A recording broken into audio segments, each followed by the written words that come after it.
পৃথিবীতে আপন বলতে কিচ্ছু নেই। সময় যখন খারাপ যায় তখন নিজের ঘুমটাও পর হয়ে যায়। ভালো লাগা আর ভালোবাসা দুটোর মধ্যেও অনেক তফাৎ। ভালো লাগা শরীর খোঁজে, ভালোবাসা হৃদয় খোঁজে। প্রতিটা মানুষ হাসতে চায় কান্না ছাড়া, কিন্তু রংধেনু কি দেখা যায় বৃষ্টি ছাড়া। জীবনের রাস্তা কখনো শেষ হয় না, একটা বন্ধ হয়ে গেলে আর একটা খুলবেই, এটাই বাস্তব। যদি মুখের ভাষা, আচার ব্যবহার ভালো না হয়, তাহলে বিদ্যাসাগর হয়েও মানুষের ভালোবাসা পাওয়া যায় না। এটি মানুষের পরিচয়।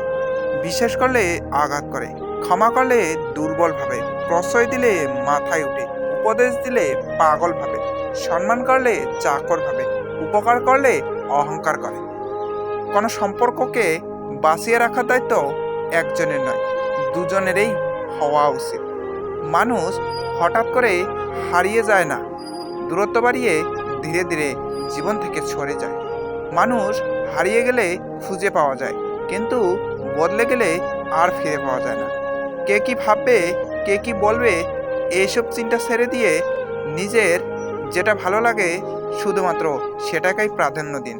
কারণ দিন শেষে সবাই নিজ নিজ গন্তব্য ফিরে যাবে, আর আপনার কাজের মাসুল আপনাকেই দিতে হবে।